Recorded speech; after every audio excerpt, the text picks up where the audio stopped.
Here comes the bride, all mad and white. Hello, everyone. My name is Ian Garcia. This is Devotional Criticism, and welcome back to the New Movie Diary. This is a cinema criticism series in which I review recent, new, and up-and-coming film releases and attempt to give you the straight facts about them in my humble opinion. And this past Thursday, I went to see The Bride. It's just punctuated that way. I won't be saying it like that through the whole video. The Bride is a new big-budget prestige picture released from Warner Brothers, written and directed by Maggie Gyllenhaal, a seasoned actor in her own right, who, following her feature debut from behind the camera with The Lost Daughter back in 2021, continues her transition into auteur filmmaking with a decidedly ambitious, bizarre, offbeat, and frequently rather frustrating postmodern feminist reimagining of the classic Frankenstein story, originated by the early 19th century English author Mary Shelley. That's a mouthful, but mouthfuls, mixed metaphors expressed both through dialogue, prose, and eclectic visual reference points are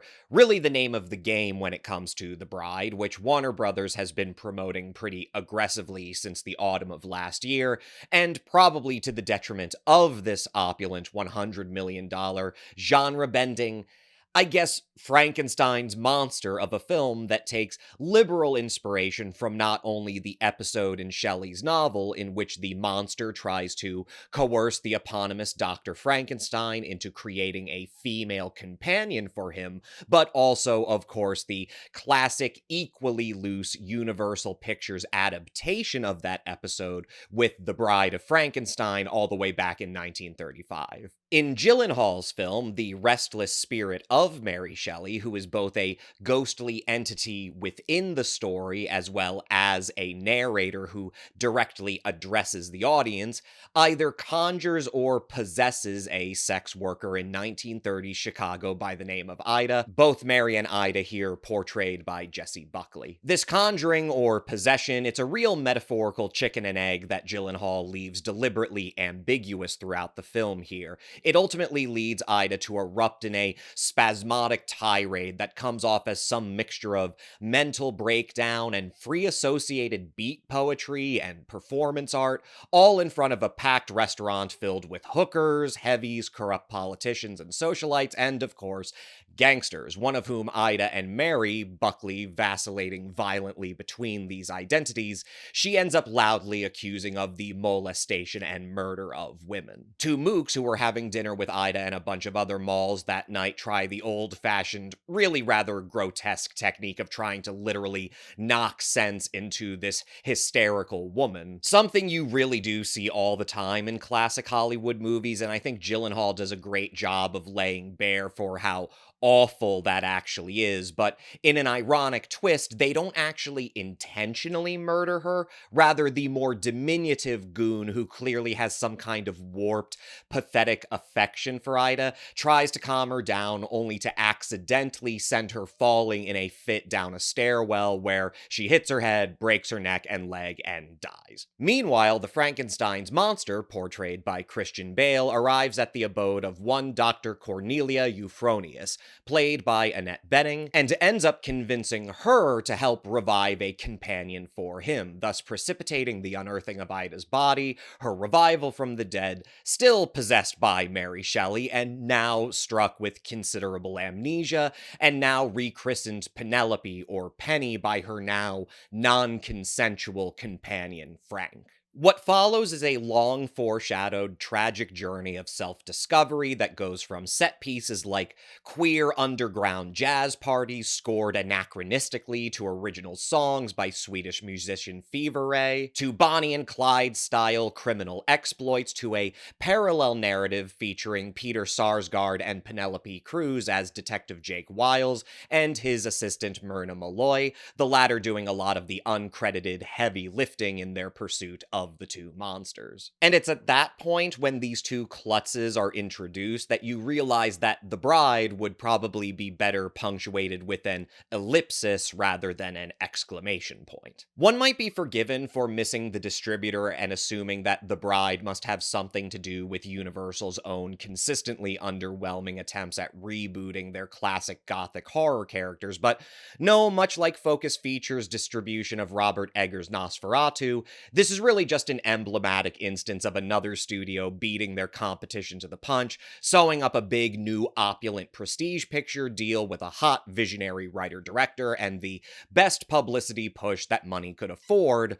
Although I'm not going to ignore the obvious parallels between Gyllenhaal's postmodern, genre-bending vision taking off from not just Shelley's novel, but the pop culture legacy of Frankenstein, and Joker Folie à Deux, another postmodern, genre-bending, partially musical picture that did the same thing with the Joker. There's no getting around how eerily repetitive The Bride comes off, to the extent that you already see a lot of attendees to earlier screenings coming out of it directly comparing it to Joker 2 and being like, oh, it's like an actually good version of Joker 2, but where Harley Quinn is the main character. But within the first few minutes of The Bride, it's abundantly clear that Gyllenhaal's well of metatextual reference points extends far beyond one novel or even one character, although, if you haven't seen the original Universal Frankenstein or The Bride of Frankenstein, you should know that a lot of what Gyllenhaal is doing here isn't really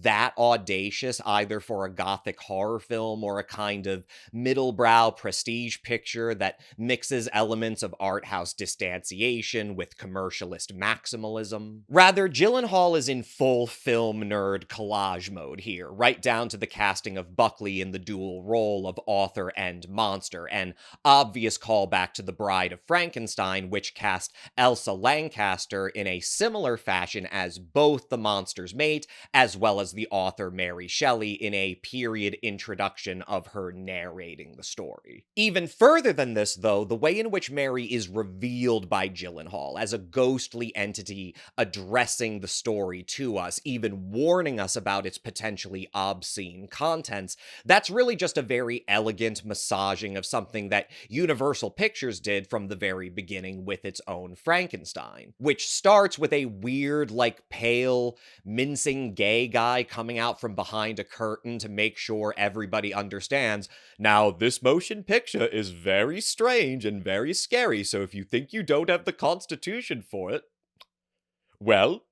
we warned you. Let that be a lesson to all you kids who are trying to catch up on your horror history. While you couldn't accurately describe those classic gothic prestige horror films that Hollywood cranked out between 1930 and 1936 as postmodern, anybody who tells you that self-reference and nods to the audience or gallows humor in horror began with Scream in the 90s or with Joe Dante and the various horror auteurs of the 80s, trust me, that stuff has been with horror since the Great Depression. Which makes you wonder if that has something to do with how many of those films had such a nasty sense of humor. A lot of those classic films went so far for the time that for decades, you couldn't see a complete version of them because they were almost immediately censored or just buried in a studio vault for some reason. More broadly, though, the DNA of Bride of Frankenstein finds its way into Gyllenhaal's direction of her own production, not necessarily through the content of the story, but through its matching of director James Wales's own unapologetic gratuity of style. This is an incredibly stark departure for her from her previous film.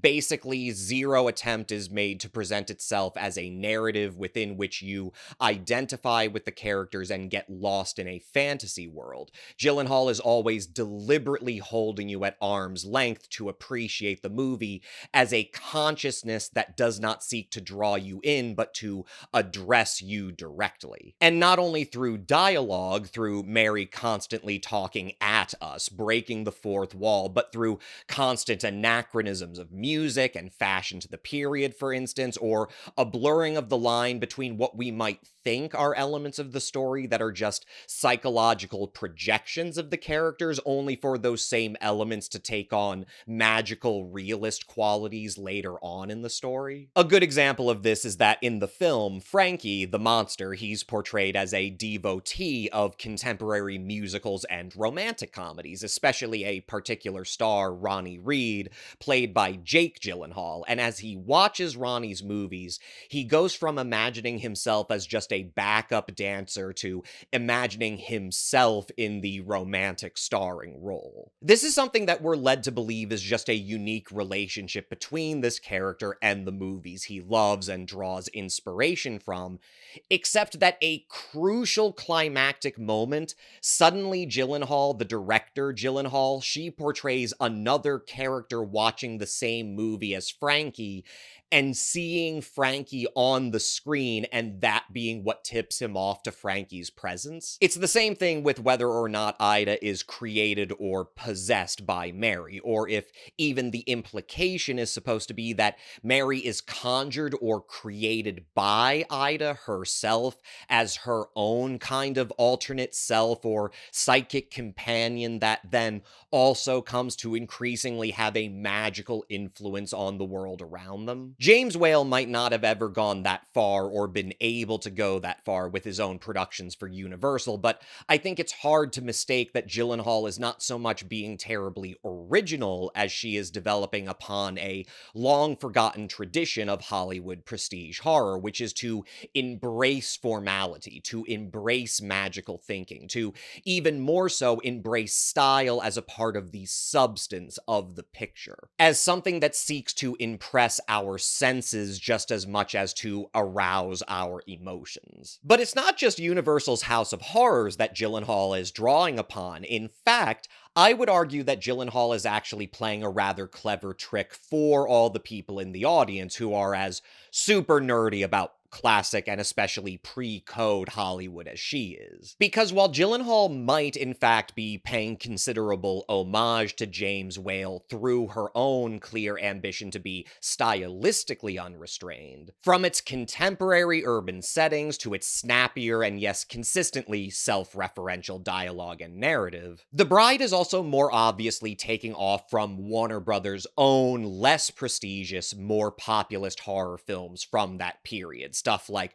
Dr. X or Mystery of the Wax Museum, which are films that are on their own much more explicit that part of the horror of the movie is sexual or at least psychosexual in nature, that there is this thin line in the horror movie between shocking displays of grotesquerie and ironic arousal and pleasure from seeing the dark imagination unleashed, from all of our supposedly repressed dark desires all being uncorked at the same time. Talk about self-referential stuff. Dr. X, one of my favorite pre-code horror movies, even literally features as a major plot element a mad scientist tying all his weirdo colleagues to chairs and putting on a play dramatizing the murder of a young woman who is in fact his own daughter, so that he can then see who in the audience is actually getting scared and who is being turned on by the theatrical presentation of this murder. And not for nothing, Gyllenhaal probably also knows that out of all the studios making horror movies during that period, most of which did not perform nearly as well as Universal films at the box office, ironically, because of how morbid and on the nose about their weird, erotic, grotesque nature they were, Warner Brothers was basically the only one that wrote good women characters, and that's another reason why the setting in the heightened 30s is so appropriate. It's not just a callback to the golden age of gothic prestige horror. It's an ironic reflection upon how the same conditions that brought about the Great Depression created an eerie pathway for a vision of more socially independent and self-reliant women characters. I'm thinking especially the plucky investigative journalist Florence Dempsey, played by Glenda Farrell in The Mystery of the Wax Museum. Penelope Cruz's part in The Bride isn't a dead ringer for that character by any means, but it's part of the constant metatextual conversation that the film is having on multiple levels based on what the audience's familiarity with classic Hollywood is, where Cruz's character is presented as a more accurately repressed example of how those sorts of independent career women made their way in real life versus the escapist fantasies of the movies, where she really is basically doing a man's job for him and getting none of the credit. And you might be saying, Jesus, Ian, that's a lot of minutia about other movies. Don't you have anything to talk about with this movie? Something you can only say about this production? With The Bride, Gyllenhaal might be enfolding all of those reference points along with numerous others that frequently have nothing to do with film horror or even classic Hollywood in particular, and are very much a new, provocative address to the audience. Again, the movie as a ghostly entity of history that talks to you, where at one point Maggie Gyllenhaal even appears in a disguised fashion on screen in close-up as part of a roving gang of liberated women brandishing pistols, and looks directly into the camera from behind this veil and screams at us in this somewhere between a Carrie Nation bar riot scene and a Pussy Riot music video. All of those things are working towards the same ends, which is a deliberate, willfully antagonistic work of agitational propaganda, conjuring or possessed in equal measure by a repressed feminist rage at the sheer state of the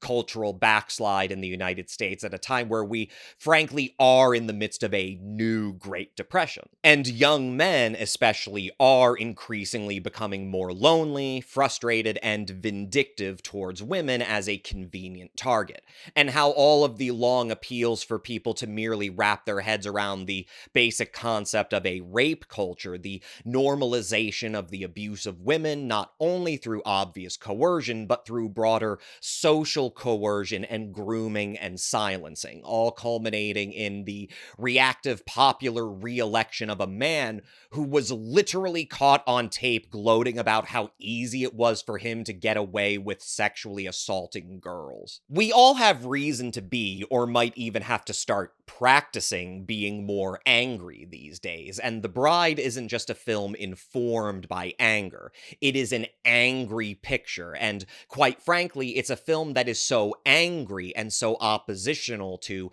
any kind of token extensions of its respectability, to any attempt to ameliorate itself to what the assumption is that anybody wants to see in a movie about.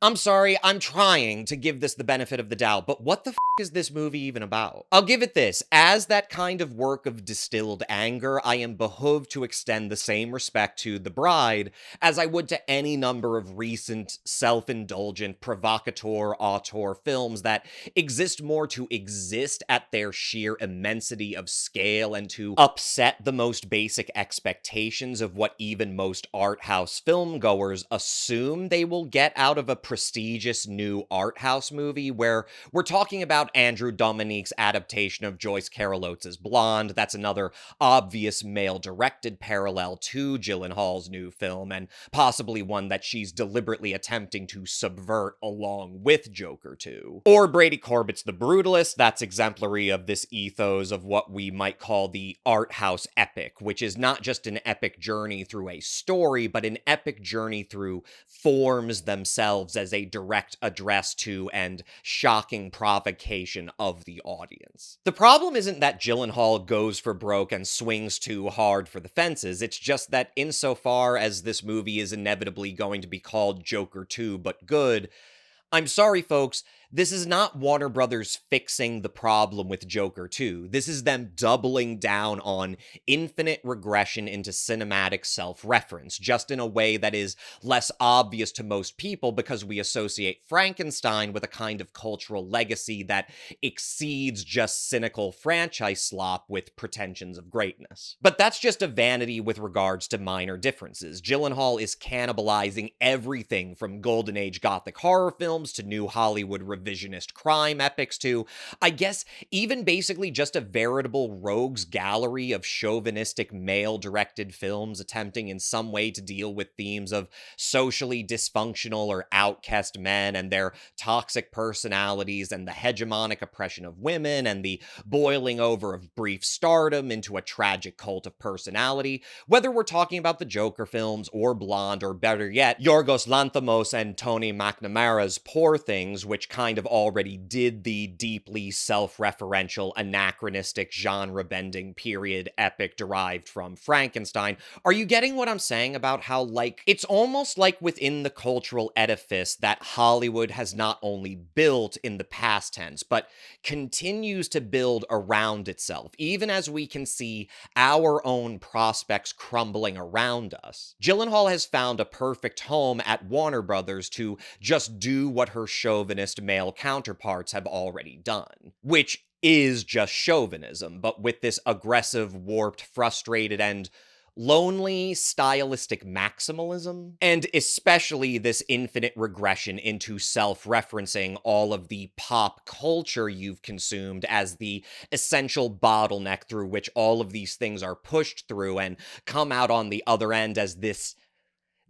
thing, this Frankenstein's hot dog that, again, for as loud and as angry as it is, because of how much of it is structured around a direct address to the audience, feels less like a work of art asking you a fundamental question of our time, and more like just another fatuous Hollywood head clubbing you over the head with their own bespoke politics. Once Maggie Gyllenhaal is plumbing the same depths of cultural detritus that also gave us the Rocky Horror Picture Show, but on the scale of a major Hollywood motion picture, you realize that she isn't exercising any anger or primal repressed intuitions that haven't already been beaten to death at times nearly a century ago by the pop culture that she and her privileged, rich, white internationalist film acolytes are constantly pillaging. It's just wallowing in the cynicism you're facilitating by your own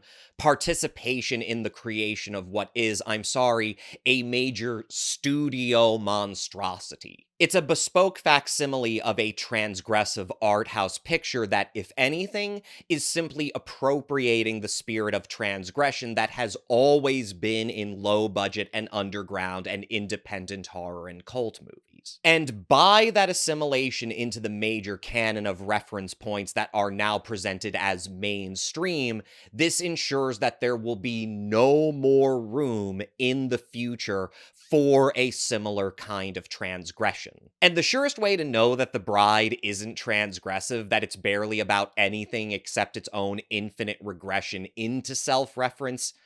is the fact that Gyllenhaal does do something quite ingenious, which is to take the tragic figure created by Mary Shelley, the Frankenstein's monster, and reimagine him as a lonely, frustrated, socially maladjusted man who is obsessed with movies. And because of movies, is constantly watching not couples, but men who are more attractive and confident than him get with women. And even when he has the companion that he asked for, and even in one scene, when she, through her own agency, tries to initiate sex with him, he can't perform. It's a brilliant turn that Gyllenhaal foreshadows in other ways, but it's at that moment where you really start to think she's operating at a different artistic level, because she presents Frank not as sympathetic, but still as empathetic, and this is a common theme running through the entire movie. Men who are empathetic, but only because of their own toxic shame and perceived sense of powerlessness, their own cynical desires outweighing what they know in their hearts to be right. And with Frank in particular, the Frankenstein's monster, as an incel, if you will, who, even when he gets his dream girl, a woman who, before she's even revived, he almost backs out of it because he's like, oh, she's too beautiful for someone like me. Even once he has his codependent lover, friend, and basically mental slave, he proves to himself and to the whole audience of spectators watching that it was all for naught, that he was just chasing the validation that he saw other men derive from having a woman. But he himself, when push comes to shove, can't even prove why he had to put this bird in this grubby little cage. He's only learned from watching movies made by men about men for the male gaze, and now he's obsessed with something that he not only can't have unless it's based on a lie, but something he potentially doesn't even really want except as a token for external validation that he will still never receive because no one gives a shit about these two codependent freaks. It's a really ingenious and, yes, self-referential way of Gyllenhaal to probe how the incel psychology and more broadly toxic, hegemonic, masculine entitlement develops. And I think it's really important that she went for broke in terms of painting this empathetic character as doing something that is fundamentally awful, to take away a woman's right to consent in order that he can have his dream fantasy of a girlfriend, just like in the movies. It's really probing, really fascinating, and you're really waiting on bated breath, even if nothing else in the movie interests you, in how Gyllenhaal is going to develop on that dynamic. You're waiting for how they're going to develop that, and how they develop it is that there ends up being later, and not that much longer after, a big musical action set piece, and in the ecstasy following it, Frankie and Ida have hot, steamy sex. Yep, that's right. In all of that surface level vitriol, in all that anger that this thing evinces, the one thing they could have done, the one thread they could have pulled even further to actually deconstruct problematic Hollywood fantasies and how potentially maybe Frankie and Ida could become antagonistic. We could go out in a thunder and lava rolling review of carnage and wreckage as these two monsters fight it out, just like Frankenstein and the Wolfman and Dracula did in those old movies, except now it's the bride who has to defeat the empathetic but still fundamentally villainous incel, now castrated Frankenstein's monster. The one thing that could not be more important if you're going to try to unpackage what so-called male loneliness or an incel even is, they just cop out. Frankie gets wood just like a normal guy and the 10 out of 10 smoke show goth baddie. Great, glad he got his rocks off at least once. What the was this movie about then? This isn't anger. This is just snobbish patronizing of the audience as someone you need to talk down to, where you're just loudly pronouncing, like all major commercial films need to do to keep up with public sentiment, whatever is the progressive lean of the time you're in. You're calling this anger, but you're just saying what everybody already expects you to say. Or rather, what you think they want you to say. But as with all art, it's when you think you're not saying anything, when you're only feeling intuitively where you want this story of these two tragic characters to go, that it does not end with a fundamental antagonism, but with some weird cop-out buddy friendship between them. That's where you suddenly accidentally betray not what you think, but how you think about things in deeply ideological terms, even when you think you're critiquing that ideology. Sure, Frankie is a creepy, warped little sex pest who vacillates between vulnerability and violent anger as the easiest mechanisms for getting what he wants,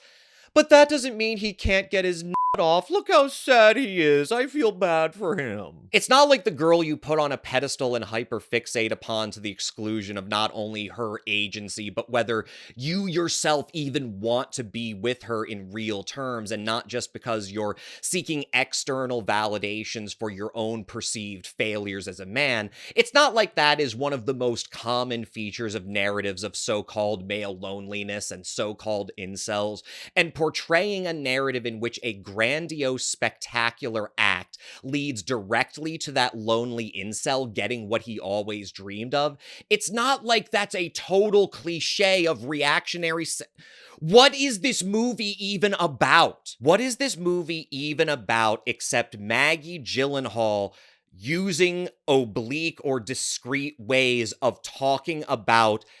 better movies that already exist and that any critically minded person can either see themselves or show to someone they care about, and have a perfectly productive conversation about the ideological themes embedded in them without a facsimile collage version of all that shit that is constantly telegraphing what the bespoke political agenda is to us. Again, where is the actual room to think outside of ideology? Where is the crevasse for transgression? I'm going to give it a 2.5 out of 5. There goes the bride, out with the tide. It, I gotta jump. Thank you so much for sticking through this whole video, and please don't be a stranger to shouting out in the comments, what did I get right? What did I get wrong? Otherwise, please share, like, subscribe, bell, yada yada. My name is Ian Garcia, this is Devotional Criticism, and this was the new movie diary. I'm gonna catch you guys next time.